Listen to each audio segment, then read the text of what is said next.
Okay people, so as most of you may know, Attack on Titan is about to end. The manga has been said to be on 1%, and we probably got maybe 2-3 more chapters at best. Maybe a little more, I doubt it, but we're around endgame. So with this video, I'm going to be talking about how I predict Attack on Titan is going to end, based on, of course, the entirety of the series, but especially in particular, the last few chapters, 133 through 135. Where we're at right now in the story. Eren, the monstrosity that he has becoming essentially fused in one with the founding Titan, recreating the 9 other Titan shifters and whatnot, and everything of how the story is going to go down. How is Eren potentially defeated? How the story is going to wrap up? What's going to happen with Zeke? And overall, the hatred that has been festering in the Attack on Titan world. How does this all play out? So here's a few of my predictions, my theories, because I think I have a solid idea of how things will go, but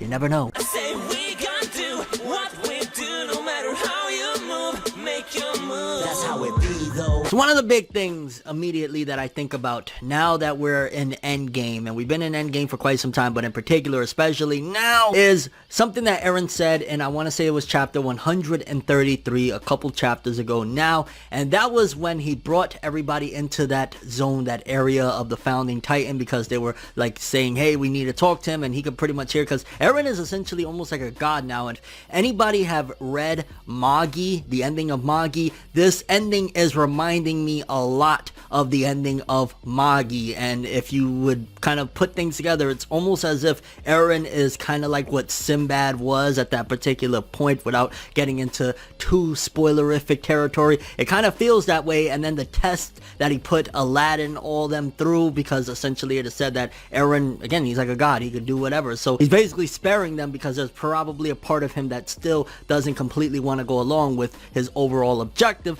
But he brings all of them into this room, and he basically tells them, I can't stop the rumbling, I won't gamble Paradise's future, only way to stop me is to kill me. I'm done talking. And that was a big statement, because I think that solidifies how the ending of Attack on Titan goes. And let's be honest here, it has to happen. It is either Eren or the rest of the world, because if Eren wins, obviously he's going to stomp out everything and destroy everything minus his island and his small collective of people that don't even want him, and they'll hate him for eternity no matter what because of what he's done. So I feel as though Eren's not thinking every aspect through, in terms of like, his people are going to look at him as a demon regardless, and not going to put him on a pedestal as a deity. Not that he necessarily wants that, but another type of hatred, another type of guilt. Like, they're gonna have guilt in and of themselves for what he did. Let's just say if they kept on having descendants, and you know, they're gonna have to modify history and the stories to tell their children, because if not, it's going to be like, yeah, the guy that made this paradise for us and all that jazz,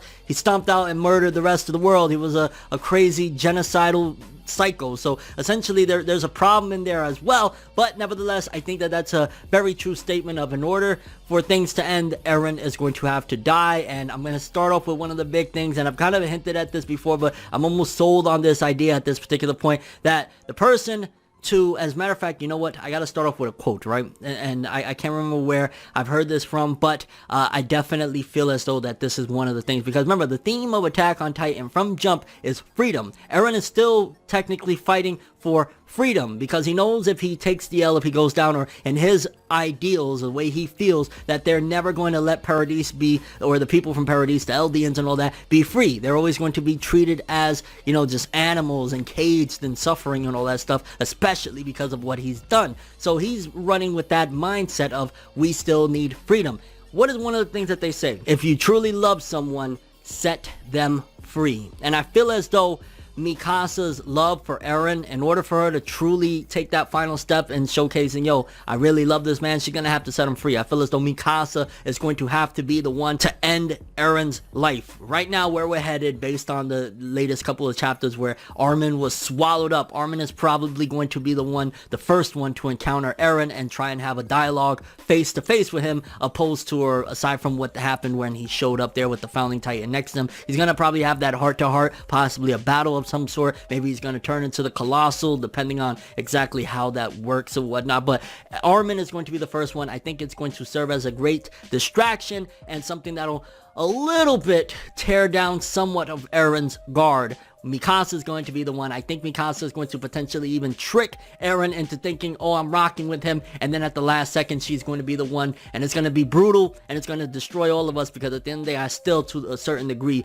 feel like, man, you know, I understand Mikasa's plight. I understand wanting somebody more than anything in the world. You love somebody so desperately and badly, and you'll do anything, but it takes even more strength to let them go. That's one of the ultimate tests, especially somebody like Eren, that he's committing global genocide. Mikasa has to be the one to put him down. It can't be Levi. Levi, he's gonna have a whole other role, and we'll talk about that in a sec, but the person to put Eren down, it makes the most sense, and it's also not to the detriment of the greatness that Eren has built up, would be Mikasa. At the end of the day, the woman that loved him most would be the one to take him down. That honestly makes sense. I think that also goes along with the narrative of what has been set forth from the beginning about Mikasa's love, and then after a certain point, understanding what Eren is and who he really is, and having to get over him, and that final nail in the coffin would be taking his life. I don't know exactly how that would go about, because right now where they're at, there's just giant bones everywhere, right? Because he's this giant monster of a founding titan, and again, obviously he's able to create the 9 other titan shifters or whatnot, but he's just giant bones. But his real body is somewhere there alongside Zeke, hiding, which means that he could still be killed. Like, I'm imagining if you hit him in the nape of the neck or chop off his head or however the heck, like, his real body is still fragile, and still he could be killed from his real body. Not to mention that the time itself, however much longer he has, whatnot. But Mikasa getting to his real body is going to be the biggest deal, and possibly, again, getting his guard down, making him believe, yo, I rock with it, I go along with it, and then at the last second stabbing him in the back.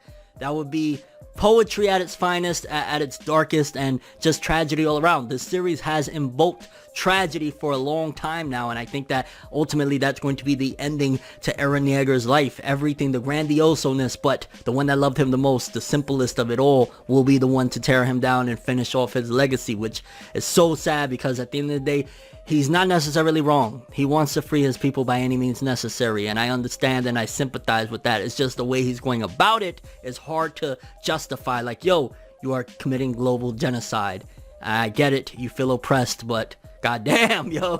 Zeke, what's going to happen with Zeke? I mean, I think it's clear as day. I think it's been said for quite some time. Levi vowed. He told Erwin, I think it was like in season 3 of the anime, many chapters ago before the time skip. He told Erwin, don't worry, I'm going to be the one. I'm going to kill him. I'm going to make sure of it. So hands down, I see it possibly in 2 different facets. Either one, Levi is going to stab the living crap out of him and cut him up, which I think that already kind of happened, and since he didn't get the win, I see more so how it's going to end is Levi is going to take out Zeke. He's going to be the one to find his body and eventually kill him. Well, there's another possibility. We don't know exactly what condition Zeke is at this point, because remember, a lot has happened since the last time we saw Zeke's physical body. But if he's in a bad state, then it'll be just like a quick whimper of him there, and Levi will take him out. However, if he's normal and it's Levi there, and mind you, Levi is very, very damaged. Even in the latest stuff, he's there getting bitten and all sorts of crazy shit is happening to him. But I could see a kind of suicide, homicide situation where Levi does something that's going to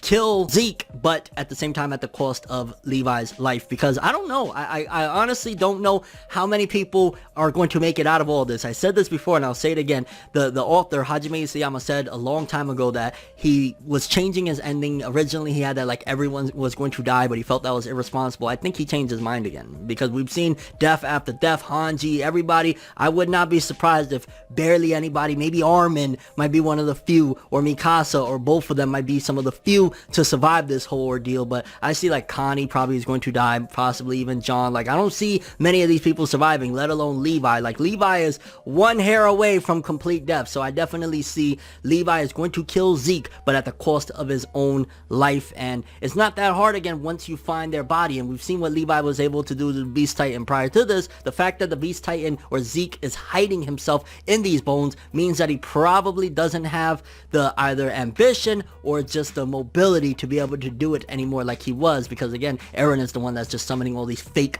Titan shifters that he can create because he's the founding Titan now. And then one of the biggest things, right, because what is Eren fighting for? Freedom, because of the hatred that was born from the people of Marley and all this stuff. And it was, I want to say either chapter 133 or 134, there was some of the people, and I want to say they were from Marley, and I think it was even some of the parents of some of them, like Annie's father, if I'm not mistaken, and a few of these people, they were talking, and they were, you know, at the mercy of just seeing the rumbling, stomping, and murdering innocent children, all sorts of stuff, not having any sympathy whatsoever, any mercy and whatnot. And you started to see them say, a lot of people were saying, yo, we gave birth to this with our hatred. If I could do it over, I would not do that anymore. I would never do it. So in terms of the hatred, I'm not the biggest fan of this, of like, yo, so it took global genocide for you guys to say this, and will you actually stick to your word? Will your descendants stick to your word of not having this hatred toward the Eldians and whatnot? But I see that that could be the compromise and the resolution to the whole hatred and prejudice and the war at that of the Marley versus the Eldians, and pretty much the whole world versus the Eldians at this particular point, is the fact that they realize their hatred and mistreatment of these people is what gave birth to this monster, this creature that Eren Yeager has become. You do that shit again, you're just gonna give birth to the same animal. So instead of that, it could be more of a peace and harmony thing following this. I see that being the compromise to ending the hatred in the world. It doesn't feel like quite Attack on Titan-ish, so I'm not sure if that's how the resolution is going to come from Isayama, but I could potentially see that that's where he's going to go in terms of like, okay, Eren's not going to win, let's be honest. Eren's global genocide. If he did, it'd be like, whoa, we will never see another ending of a popular manga like that ever again, of like Eren just won and it's like, hey, it is what it is. The world is over. Eren won. He's gonna live out the last few years of his life getting his balls licked by Mikasa or some shit, you know? But that could be the answer to the hatred of the world, and the time loop theory is still a possibility of Eren waking up with his hand and saying, yo, I had a dream and all that stuff. So that's also a possibility at the end of all of this. Like, we think Eren is defeated, everything is over, oh my gosh, and then we cut to Eren waking up, and there we go. So the time loop theory is still a possibility, but in terms of everything that I said, again, Mikasa kills Eren after backstabbing him, or even just in front of him. Maybe Eren is so like defeated in certain aspects of like, this isn't exactly what he wanted, global genocide, that Mikasa is able to do it. Zeke is going to take the L to Levi hands down, possibly in again a double homicide suicide type of situation, and the world has already understood, yo, it's our fault why this was created, it's our fault why Eren is doing this. We can never let this happen again. We can never be that way towards these people ever in life. Yeah, but I'm very curious what you guys think of how Attack on Titan is going to end. Chapters 133 to 135 gave a lot of context clues, and again, we're 1%, less than 1% at this point away from the manga ending, probably a chapter 2 at most, maybe 3. It's been one hell of a ride, and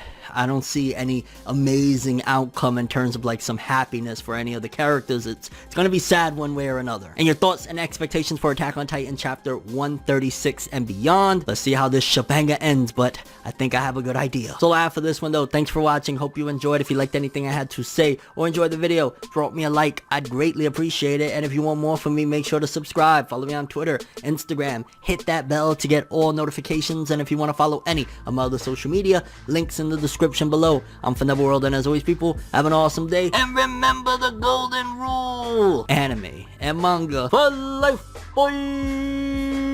Have an awesome day.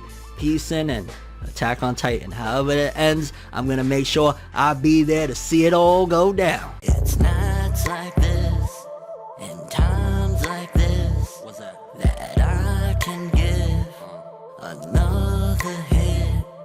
But I've got this inside a switch, a natural bliss. But that I